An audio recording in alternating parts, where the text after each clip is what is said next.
Subscribe now and press the bell icon. Never miss an update. एक से अधिक प्रतिरोध जब किसी सर्किट में जुटा हुआ है तो उसका समतुल्य प्रतिरोध ज्ञात करने के लिए दो तीन तरीका है मेरे पास। एक श्रेणी क्रम में, एक समानांतर क्रम में या मिश्रित क्रम में। लेकिन कभी कभी क्या हो सकता है कि जो सर्किट है, इलेक्ट्रिकल सर्किट, उसमें प्रतिरोध का ऐसा जाल हो सकता है कि उसमें समझ में नहीं आएगा कि उसको मिश्रित क्रम में, समांतर क्रम में या आप श्रेणी क्रम में उसको कैसे करके उसको आप निकालिएगा, कैसे करके सॉल्व कीजिएगा। तो वैसा जब जटिल, वैसा कॉम्प्लेक्स सर्किट आ जाएगा, जैसे यहाँ देखिए, दो तीन चित्र से पहले समझिएगा इस चीज को। जिसे मान लीजिए कि एक प्रतिरोध है R1, ये एक प्रतिरोध है R2 और भी प्रतिरोध R3 है। ये सब आपस में इस प्रकार से जुड़े हुए, तो इसका समतुल्य प्रतिरोध हम लोग बड़ी आसानी से निकाल सकते हैं। किसमें? समानांतर क्रम। और समानांतर क्रम में निकालेंगे तो Rp 1/R1 plus 1/R2 plus 1/R3। अच्छा, इसी में ऐसा भी हो सकता है कि R1 है, R2 है, R3 है, श्रेणी क्रम। तो ये सभी चीजें अगर ऐसा है, देख लीजिए, मान लीजिए कि ये दो गो है, एक गो ऐसा आ गया, तो मिश्रित क्रम में पहले क्या कीजिएगा, दो गो श्रेणी फिर एक गो समानांतर। तो ये सब चीजें जो है वो आसान है। लेकिन अब क्या होगा कि अगर ये सर्किट बहुत जटिल हो जाए, कॉम्प्लेक्स हो जाए, प्रतिरोधों का ऐसा जाल फैला हुआ रहे कि आपको कहीं से कुछ पता ही नहीं चलेगा कि कहां पर श्रेणी क्रम है, समानांतर क्रम है, क्या है, कुछ पता ही नहीं चलेगा। जैसे यहाँ पर एक सर्किट आप देखिए, ए मान लीजिए कि R1 है, ठीक है, यहां से फिर मान लीजिए कि R2 निकला, फिर यहां से R3 निकला, हो सकता है यहां से R4 निकल जाए, यहां से ऐसे करके R5 निकल जाए, हो सकता है यहां से R6 निकल जाए कहीं पर। मतलब इस प्रकार से और भी ये जो ब्रांच फूटा हुआ है और भी बहुत सारा लंबा हो सकता है ऐसा सर्किट। अब इस तरह का अगर जाल प्रतिरोध का आ गया तो उसको आप समतुल्य प्रतिरोध को इस नियम से तो निकालने में असमर्थ रहिएगा, ठीक है। तो इसके लिए ध्यान दीजिए बच्चा, इसके लिए एक साइंटिस्ट है किरचॉफ। इसका कहीं कहीं पर नाम किरचॉफ भी लिख देता है और कहीं कहीं पर नाम किरचॉफ भी लिख देता है। तो नाम अंग्रेजी का नाम याद रखिए। तो किरचॉफ जो है ऐसा जटिल परिपथ अगर आ जाता है, इससे भी खतरनाक आएगा, तो उसके लिए किरचॉफ दो नियम बनाए। कितना नियम? दो नियम, ठीक है। तो उस नियम को आज हम लोग पढ़ेंगे, किरचॉफ का नियम। इसी परिपथ के विभिन्न जोरों,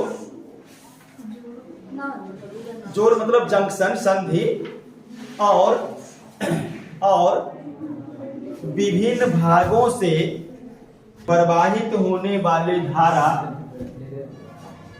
के संबंध में किरचॉफ ने कोई भी एगो नाम लिख लीजिए, किरचॉफ जो भी लिखना है। किरचॉफ ने निम्नलिखित दो नियम दिए हैं।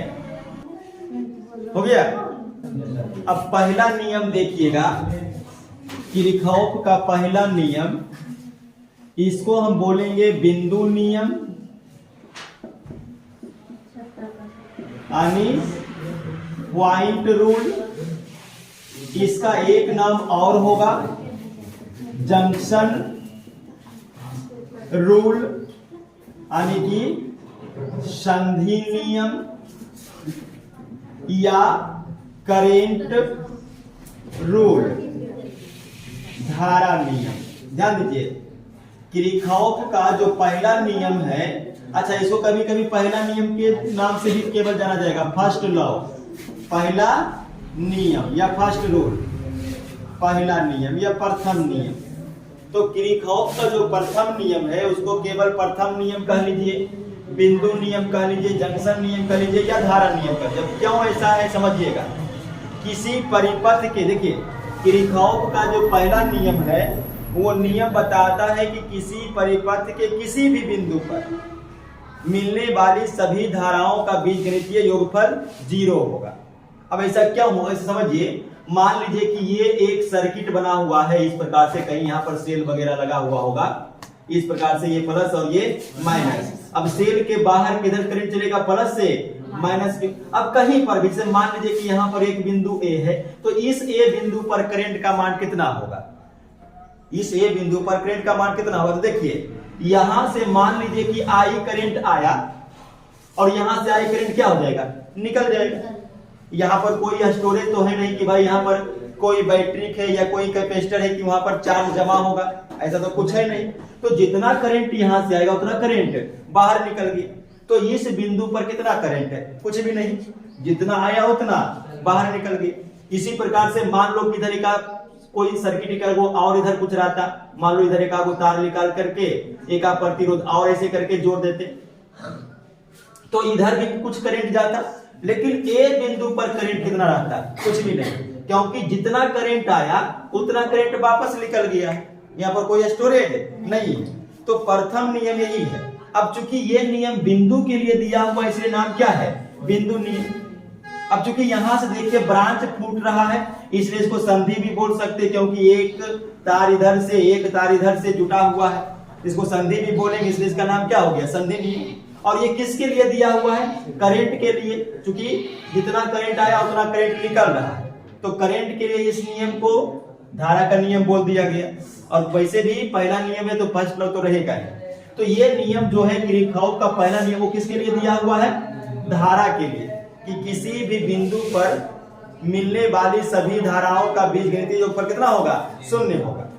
किसी भी बिंदु पर मिलने वाली सभी धाराओं का बीजगणितीय योगफल शून्य होगा। जैसे मान लीजिए कि यहाँ पर एक कोई बिंदु है और इस बिंदु पर कहीं इधर से एक वायर आकर के करंट आया, कहीं इधर से एक करंट आया, कहीं से हो सकता है कि करंट निकल भी रहा होगा, है ना, कहीं से करंट और निकल रहा होगा। ये देखिए ये तीर अंदर की ओर है, मतलब करंट आ रहा है कहीं से, है ना, एक आध करंट और कहीं से मान लीजिए आ रहा है। अब इसका नाम आप रख सकते हैं, ये करंट I1 है, करंट I2 है, करंट I3 है, करंट I4 है, करंट I5।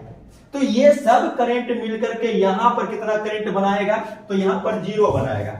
यानी किरचॉफ का जो पहला नियम है उसके हिसाब से कि I1, I2, I3, I4 और I5 पांचों को है ना, ये पांचों करंट को अगर हम जोड़ते हैं तो ये 0 होगा। लेकिन जोड़ेंगे कैसे, अब देखिए कुछ करंट इसमें है इनकमिंग यानी कि आने वाला, और कुछ करंट देखिए है निकलने वाला। तो दोनों में से किसी को भी अगर आने वाला करंट को हम प्लस मानेंगे तो निकलने वाला माइनस, तब प्लस और माइनस मिलकर के 0 होगा। तो अगर हम मान लीजिए कि जो इनकमिंग करंट है I1 देखो इनकमिंग है, I2 भी इनकमिंग है, I4 इनकमिंग है, तो अगर हम इनकमिंग वाला को प्लस लेते हैं I1 प्लस, I2 प्लस, फिर I4 प्लस, तो जो निकल रहा है देखिए I5 निकल रहा है, I3 निकल रहा है, तो ये वाला माइनस होगा और सब का योगफल कितना हो जाएगा, 0। किसी बिंदु पर मिलने वाली सभी धाराओं का बीजगणितीय योगफल, बीजगणितीय मतलब प्लस माइनस आपको लेकर के चलना है। प्लस किसको मानिएगा, आने वाला को, और माइनस जाने वाला।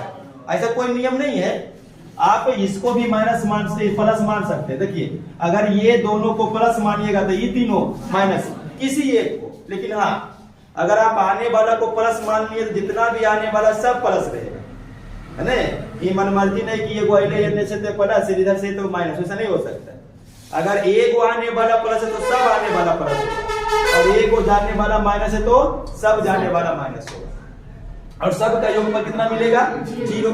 अब इसको अगर आप ऐसे करके तोड़िएगा, ध्यान दीजिएगा, अगर आप तोड़िएगा I1 plus I2 plus I4 बराबर I3 को उधर ले जाइए तो प्लस में, I5 को भी उधर ले जाइए तो प्लस में। अब देखिए ये जो तीन वो करंट है I1 I2 I4, I1 I2 I4, ये तीनों करंट क्या हुआ, मान लीजिए कि ये बिंदु कहीं पर वो है तो वो पर आकर के मिल रहा है, तो इसको हम क्या बोलेंगे, आने वाली धारा यानी इनकमिंग करंट। और टोटल प्लस मतलब टोटल, तो टोटल इनकमिंग करंट बराबर देखिए ये दोनों I3 देखिए निकल रहा है वो बिंदु से, और I5 भी वो बिंदु से निकल रहा है, तो निकलने वाला को हम क्या बोलेंगे, आउट गोइंग। और प्लस है मतलब टोटल है, तो टोटल आउट गोइंग करेंट। अब यही तो है किरचॉफ का पहला नियम कि जितना धारा आएगा उतना ही धारा बाहर निकलेगा। टोटल आया और टोटल निकल गया, जितना आया उतना निकलिएगा। यहाँ पर बचा कुछ नहीं। तो किसी भी बिंदु पर मिलने वाली धारा का विद्युत योगफल शून्य है, याद रखिएगा। ठीक है, इस पर कुछ न्यूमेरिकल भी पूछता है, बोर्ड में पूछा हुआ भी है कुछ न्यूमेरिकल। तो ये चीज याद हो गया किरचॉफ का पहला नियम, किसी भी बिंदु पर मिलने वाली सभी धाराओं का विद्युत योगफल शून्य होगा। अगर हम आने वाला धारा को प्लस मानेंगे तो बाहर निकलने वाली धारा माइनस होगा। अब इसमें एक बहुत ही इंपॉर्टेंट ऑब्जेक्टिव भी पूछ सकता है। ऑब्जेक्टिव क्या पूछेगा कि किरचॉफ का जो पहला नियम है वो किस पर आधारित है। ठीक है, किस पर आधारित है, ऑप्शन के हिसाब से बताइएगा। आवेश संरक्षण का सिद्धांत, संवेग संरक्षण का सिद्धांत, आवेग संरक्षण का सिद्धांत या ऊर्जा संरक्षण का सिद्धांत। तो आवेश संरक्षण का सिद्धांत, क्योंकि धारा से संबंध है और धारा का रिलेशन किससे है, आवेश से। अगर हम यहाँ पर आई लिखते तो आई बराबर क्या हो जाएगा, Q बटा T, Q आ रहा। तो पहला नियम किससे संबंधित है, आवेश संरक्षण के सिद्धांत। और बहुत इंपॉर्टेंट ऑब्जेक्टिव है, ऑब्जेक्टिव बहुत बार पूछा हुआ है बिहार बोर्ड में, समझ गए। तो इसको नोट कर लीजिए, उसके बाद आगे लिखाते हैं।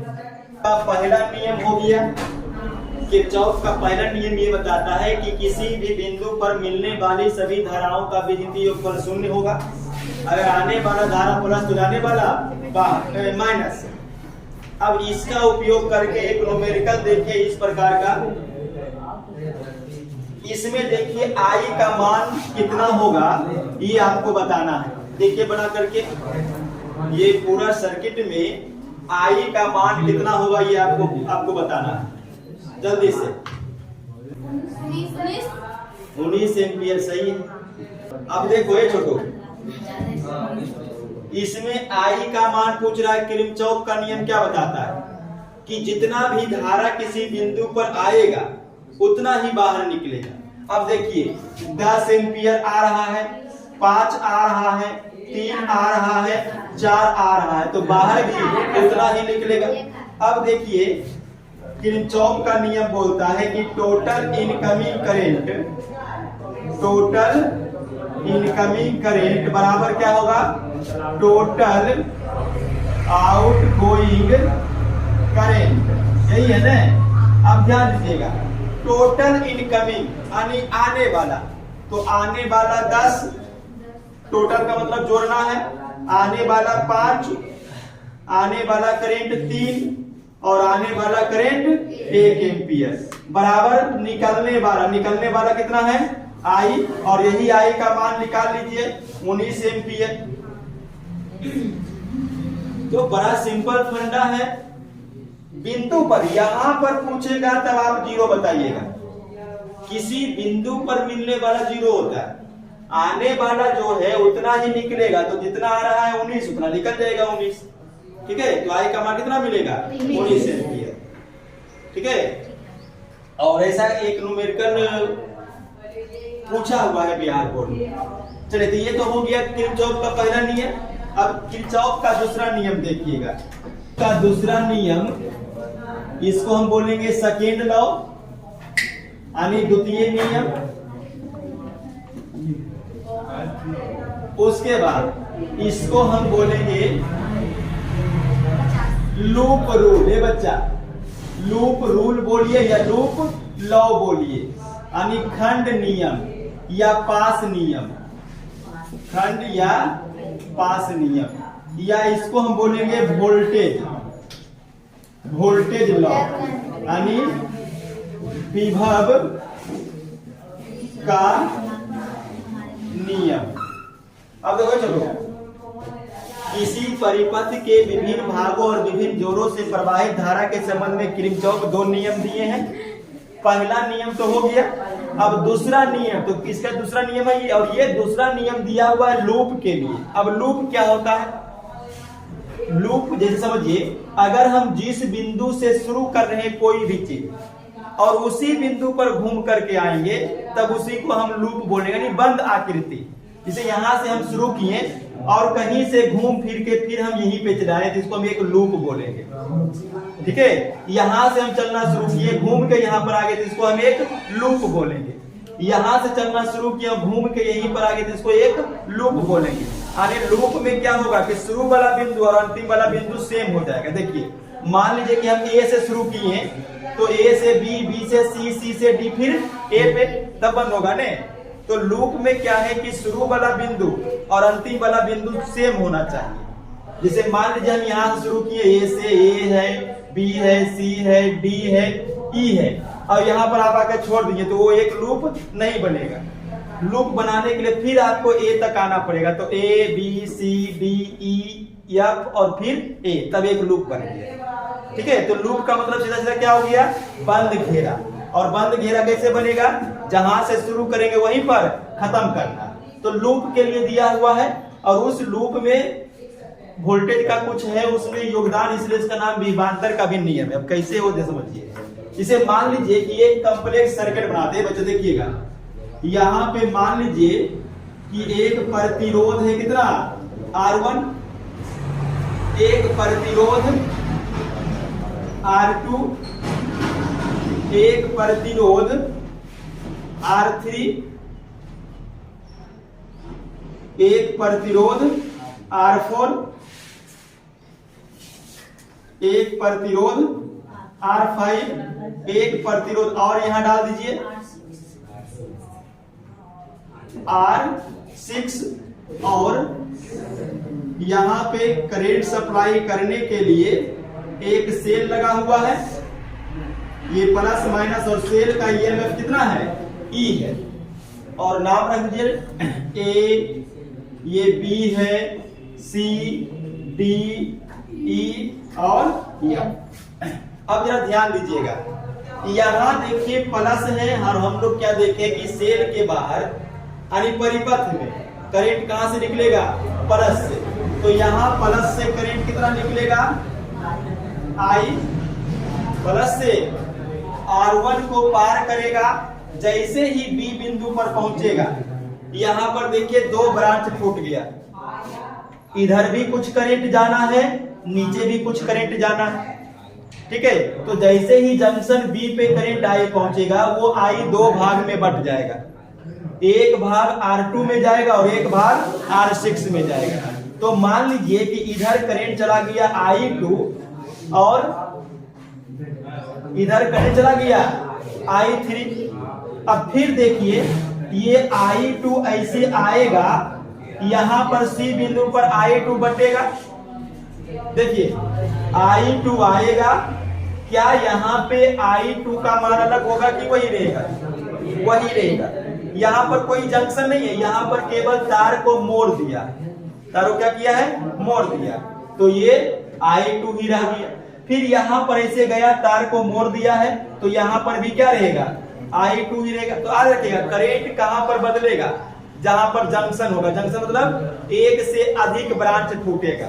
जैसे यहाँ देखिए एक ब्रांच इधर, एक ब्रांच इधर, दो ब्रांच फूट गया, करंट बदल गया। लेकिन यहाँ देखिए, यहाँ पे करंट देखिए केवल तार को मोड़ दिया है, तार को मोड़ दिया है, कहीं से ये ब्रांच फूटा नहीं है। देखिए अब ऐसे करके ब्रांच फूट गया यहाँ, अब करंट यहाँ पे बढ़ता, लेकिन वैसा नहीं है। यहाँ पर भी सेम है, यहाँ पर भी ऐसे आया और ये मुड़ गया, तो करंट I2 करंट। लेकिन जब यहाँ पे आएगा तब क्या होगा, देखिए छोटू, ऊपर से करंट I3 और इधर से करंट I2, दोनों मिलकर के इधर निकलेगा। फिर समझिए, ऊपर से करंट आ रहा है I3, इधर से करंट I2 और दोनों मिलकर यहां से निकलेगा, तो क्या बन जाएगा, I। देखो ये I यहाँ पर दो पार्ट में टूटा है, I2 और I3। अब इसको रिवर्स देखिए, अगर ये दोनों मिल जाएगा तो क्या बनेगा, और वही चीज यहाँ हो रहा है, इधर से आ रहा है I3 और इधर से I2, तो I2 और I3 मिलेगा तो क्या बनेगा, I बन जाएगा। तो ये तो धारा का बंटवारा हो गया पूरा, किस प्रकार से बटा हुआ है। अब जरा समझिएगा कि किरचॉफ का दूसरा नियम है क्या चीज। तो किरचॉफ का दूसरा नियम कहता है कि किसी बंद लूप का, किसी बंद लूप, और लूप के बारे में बता दें शुरू में। जैसे अगर हम A से शुरू करते हैं तो A B C D E F और ए एक लूप बन गया। उसी प्रकार से ए बी ई एफ ए एक लूप बन रहा। बंद लूप कहीं से भी आप ले सकते हैं, यहां से भी ले सकते हैं, B C D E B बंद लूप। लूप आप कैसे बना सकते हैं? तो किसी भी बंद लूप में, किसी भी बंद खंड में, या पास कर लीजिए, किसी भी बंद लूप में प्रत्येक भाग से, ध्यान दीजिएगा, प्रत्येक भाग से प्रवाहित धारा, प्रत्येक भाग से प्रवाहित धारा और प्रतिरोध का गुणनफल, प्रवाहित धारा और प्रतिरोध का गुणनफल उसमें लगे हुए सेल के विद्युत वाहक बल के बराबर। अब विद्युत वाहक बल को हम क्या बोल सकते हैं? वोल्टेज।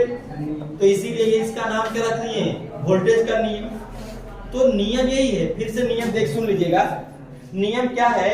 किसी बंद परिपथ के प्रत्येक भाग से प्रवाहित धारा और प्रतिरोध का गुणनफल का योगफल, गुणनफल का योगफल। देखिए इसमें केवल यही नहीं है, ये भी है, ये भी है, ये भी है, तो धारा और प्रतिरोध तो यहाँ पर भी है, धारा प्रतिरोध यहाँ पर भी है। तो जितना भी धारा गुना प्रतिरोध है सबको जोड़िए और सबका योगफल किसके बराबर होगा? उस भाग में जो भी सेल लगा हुआ उसका ईएमएफ कितना है उसके बराबर हो जाएगा। तो इसको नोट कर लीजिएगा। किसी बंद परिपथ के प्रत्येक भाग से प्रवाहित धारा और प्रतिरोध के गुणनफल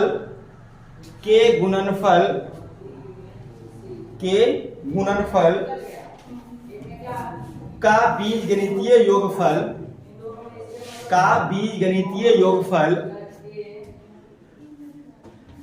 बीजगणितीय योगफल उस खंड में या उस परिपथ में, जो भी लिखिए, उस परिपथ में लिखे लगे हुए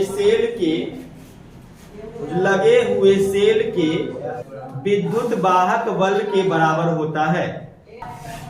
यहां पर देखिए जो किरचॉफ का द्वितीय नियम हम लोग स्टेटमेंट अभी लिखे उसको अब इसमें अप्लाई करते हैं। ठीक है, तो applying Kirchhoff law, applying Kirchhoff's law in loop. ए बच्चा अब लूप बनाइए। लूप बनाने के लिए नियम क्या बताया थी? जहां से शुरू कीजिएगा वहां पर खत्म कीजिए, एक लूप बन जाएगा। तो बनाइए लूप। हम लूप बना सकते हैं A B C D E F और ए। लूप का देखिए प्रॉपर्टी यही है, लूप पकड़ने के लिए शुरू का और अंतिम का बिंदु सेम होना चाहिए, यही लूप है। अब अगर ये लूप देखो, इसका हिंदी क्या हो जाएगा कि loop A B C D E F A में किरचॉफ का नियम लागू करने पर, अप्लाई मतलब क्या? लागू करने पर। अब अगर लागू करते तो क्या बोलता है कि प्रत्येक भाग से प्रवाहित धारा और प्रतिरोध का गुणनफल। तब करिए, देखिए कहां से शुरू करना है हम लोग को? ए से। तो ए से बी, ए बच्चा, ए से बी भाग में देखिए धारा कितना है? आई, प्रतिरोध R1, दोनों को गुणा कर दिए और आगे बढ़िए। देखो ए से बी हो गया, अब की बार बी से सी, तो बी से सी में धारा कितना है? प्रतिरोध चलिए सी से डी में I2 R3, C से D के बाद D से E I2 R4, फिर उसके बाद I R5। अब ये तो हो गया धारा और प्रतिरोध का योगफल। उसके बाद और भी कुछ लिखा हुआ है, बीजगणितीय योगफल। अब बीजगणितीय योगफल कैसे करिएगा? इसके लिए किरचॉफ का पहला नियम अप्लाई कीजिए। किसी बिंदु पर आने वाली धारा अगर प्लस है तो निकलने वाली धारा माइनस। अब समझिएगा, अगर हम ए से बी देखते हैं तो देखिएगा ए से करंट निकल रहा है, बी से भी करंट निकल रहा है, सी से भी निकल रहा है, डी से भी निकल रहा है और ई से भी निकल रहा है। मतलब सब करंट एक ही दिशा में है। तो अगर सब करंट निकल रहा है तो सबको प्लस मान लीजिए, तो सबको हम मान लेते हैं प्लस। और किसके बराबर होता है? फिर से शुरू से आइए। किसी लूप में, किसी बंद परिपथ में प्रत्येक भाग से प्रवाहित धारा और प्रतिरोध के गुणनफल का बीजगणितीय योगफल उसमें लगे सेल के विद्युत भागफल के बराबर होता है। तो सेल का विद्युत भागफल कितना है? ई है, तो बराबर कितना हो जाएगा? ई हो जाएगा। बन गया। अब इसमें अब और भी आगे बना सकते हैं, देखिए applying Kirchhoff's law in loop. अब और लूप बनाइए तो और लूप बन सकता है। एक लूप ये बन सकता है ए बी ई या और फिर ए, जहां से शुरू करना वहीं पर खत्म करिए। ए से बी में धारा और प्रतिरोध का गुणनफल। फिर देखिएगा ये बच्चा, बी से ई धारा कितना I3, प्रतिरोध R6, फिर ई से लीजिए एफ, तो I और R5। अब बीजगणितीय योगफल के लिए वही निकालिए कि अगर किसी बिंदु से निकल रहा है तो प्लस मानिए, बाहर जा रहा है माइनस मानिए, जो भी करना है। अब देखिए अगर हम ए से बी लेते तो धारा क्या हुआ, देखिए ए से निकल रहा है, बी से निकल रहा है और ई से भी निकल रहा है, तीनों एक ही दिशा में है, तो तीनों को प्लस फिर से ले लीजिए। और किसके बराबर होगा, तो लगे हुए विद्युत वाहक बल के बराबर। ये भी कंप्लीट होगी। और एक लूप बन सकता है, उसको भी देख लीजिए। अप्लाइंग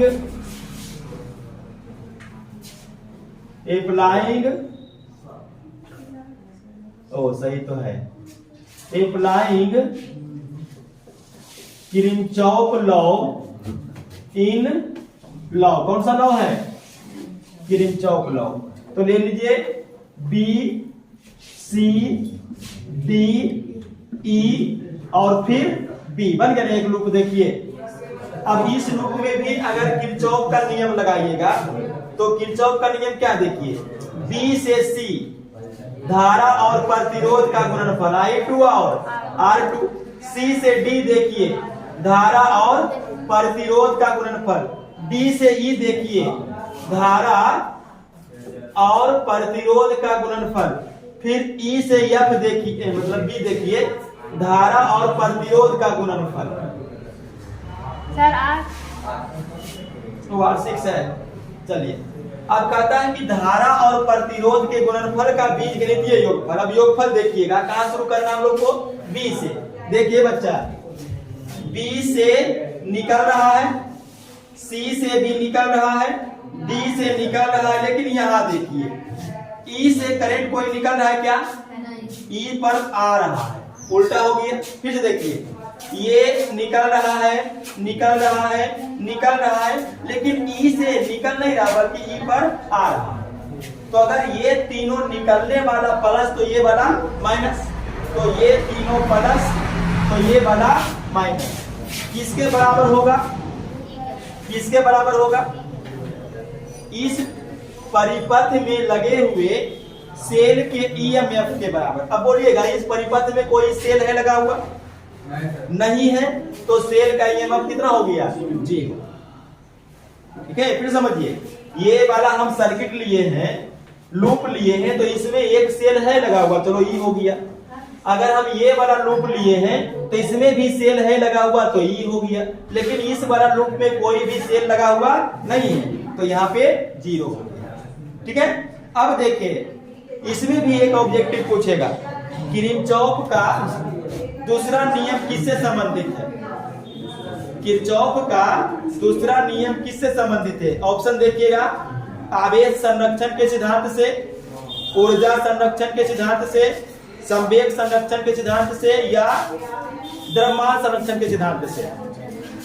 ऊर्जा संरक्षण के सिद्धांत से, क्योंकि समझिए ये जो ई है, ये ई है, इसका रिलेशन किससे है बच्चा, सेल का विद्युत वाहक बल का संबंध किससे है, आवेश को निम्न स्थिर ऊर्जा से उच्च ऊर्जा की ओर ले जाना।